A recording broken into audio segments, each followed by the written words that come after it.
you look at the Nedbank Cup champion. They are the champions after how many years?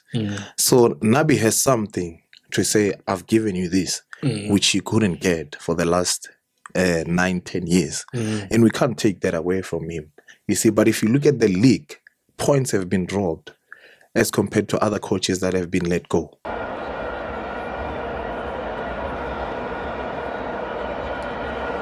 What's up, friends? This is still FANS Wethu TV, and I'm still your man that comes at the sport. And yes, it's yet another in-studio discussion where this time around we're going to conclude all matters with regards to the Betway Premiership, as we do know that the league is done.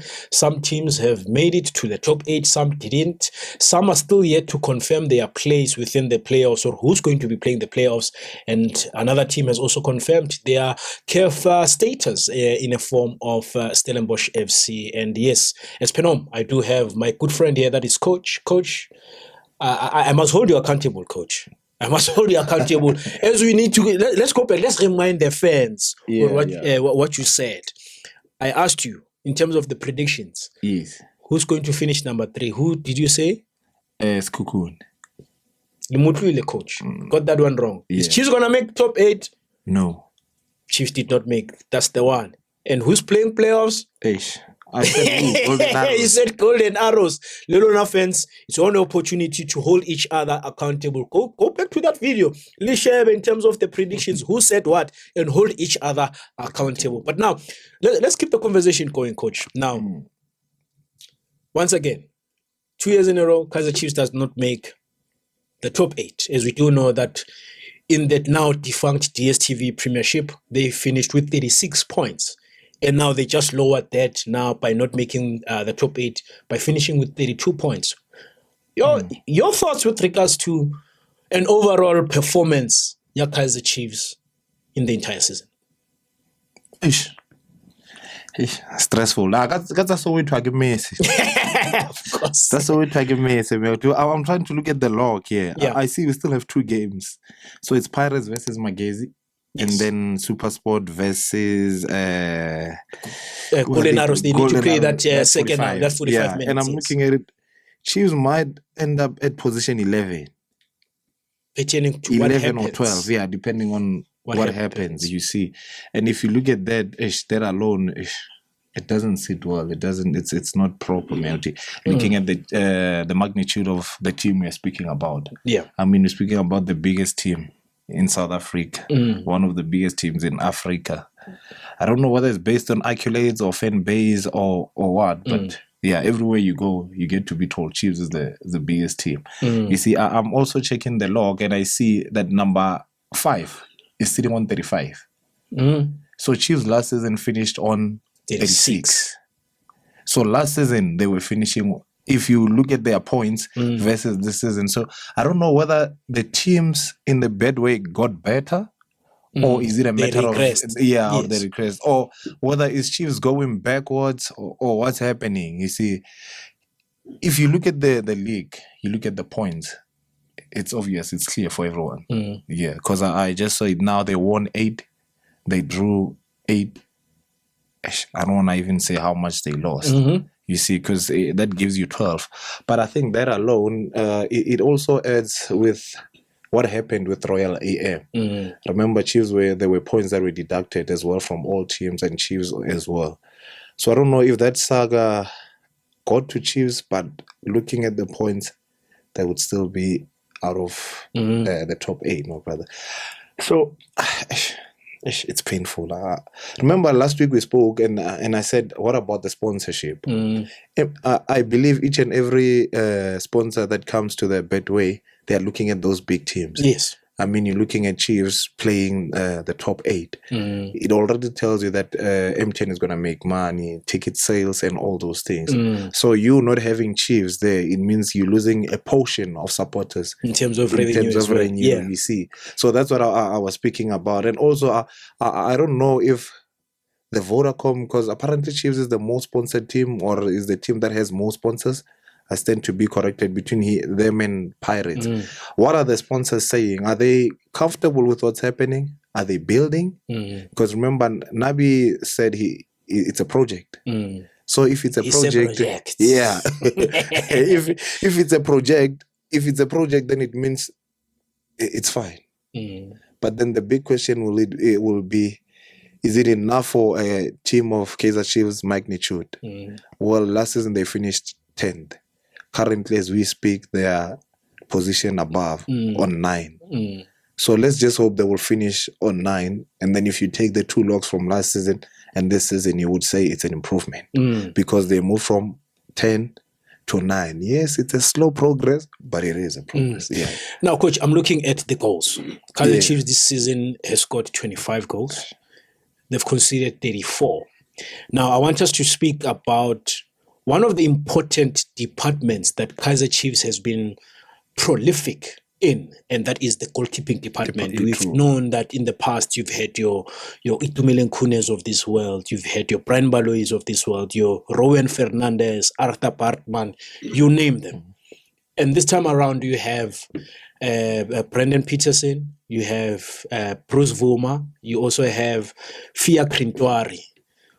I mean, what do you think that they need to do, Bona, as the 3 goalkeepers in making sure that they uphold that culture of producing? Not to say, don't get me wrong, I'm not saying they are bad goalkeepers, but in terms of them, upholding that culture of Kaizer Chiefs having the most prolific goalkeepers in the country. So there's something we don't. I think we get to see 10% of what's really happening behind closed doors, you see. And it goes back to when the goalkeeper coach left, the chairman, I think it was chairman. Yes. The goalkeeper guy, the goalkeeper coach who left Kaizer Chiefs. I think ever since he left, they struggled to replace him. And I think that's where we see all these other goalkeepers coming in. They don't seem to hit that level. You look at Bavuma. I mean, this boy has been on his potential for how many years now? He's been in and out of the national team. You get me? So I think maybe before we start saying, okay, these 3 goalkeepers are not doing well, do they have the right goalkeeping coach? Because I'm thinking the goalkeeping coach that they have now, I think he's the one who came with Nabi. I stand to be corrected, you see. So that change as well might have affected Peterson and Bavuma because they were used to somebody else, you see. So maybe also Chiefs needs to they need to go back and realize, okay, maybe we made a mistake with this guy leaving, or else we did not get a proper replacement for him. Because lately football is evolving. I mean, you have your goalkeeper coach, you have your striker coach, you have all those things. So maybe that's where Chiefs is missing it. We are only seeing the results of what's happening in the back door. Because remember, they train together, these people. And for them to train together, it means whatever that they are training, we will get to see it where results based, and those results based are when game situation. Hence I'm saying majority of the job is done at training. Us, we just see 10% of what has been done at training. So I think for me to blame those 3 goalkeepers, I mean, it's a bit tricky because I believe there's somebody who needs to be held accountable, which is the goalkeeper coach. And also, I mean, even on the national team front, it's been a question that has been asked into saying, who's going to eventually replace Uronza?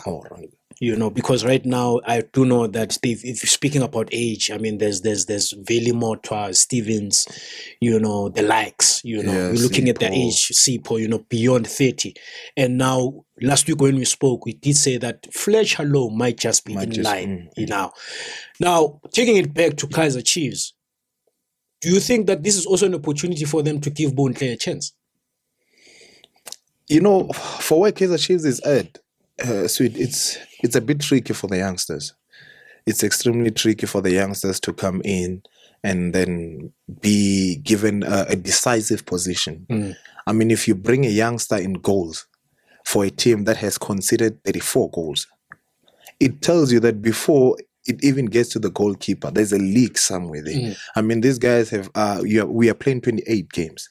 You've conceded 34 and you are scoring only 24. So I think it's going to be tricky for the youngster to come in and then be given the number 1 jersey. You see, it's going to be sort of a set of a failure.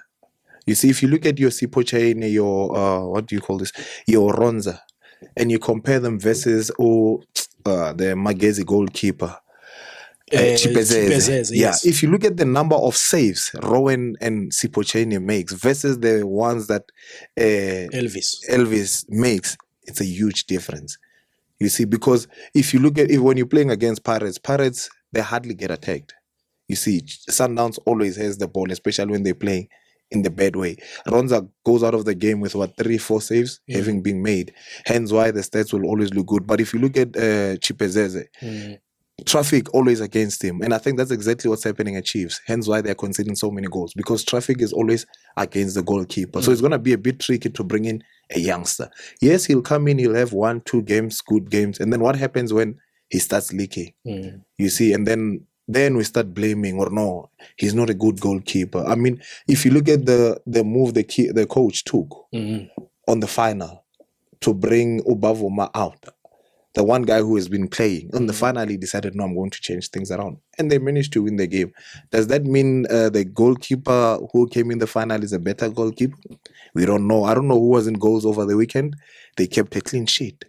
So you see, it was Brendan as well. It was Brendan as well, you see. So maybe he's the answer. We don't know. But he was given a chance as well. So maybe there's a leak of goals that is coming from the defense, because remember, it's a collective effect. Everybody needs to be involved in order for the ball not to get to the goals. So yeah, that's me. Now, coaches, we wrap it up.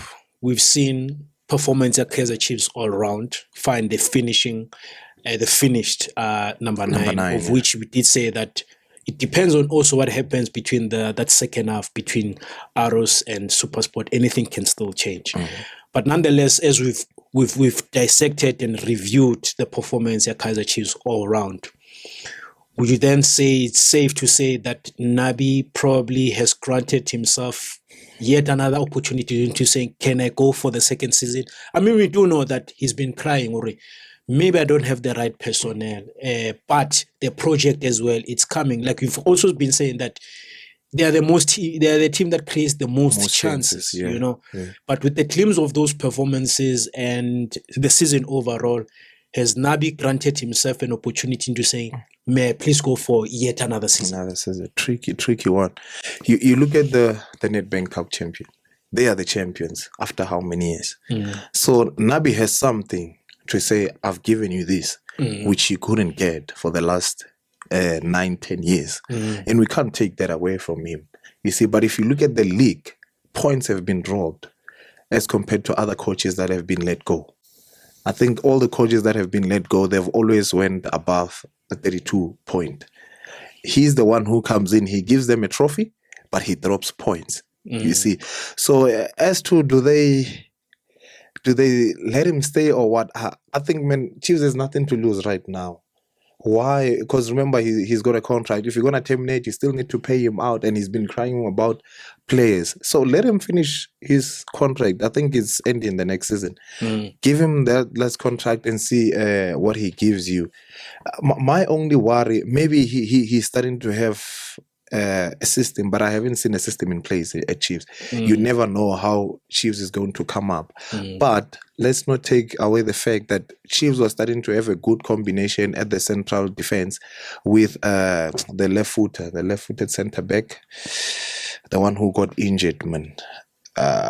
I'm missing his name with Dotley. Yes. Roshin Dotley and Cardoso. Yes. They were starting to gel very well. It was coming all right, man.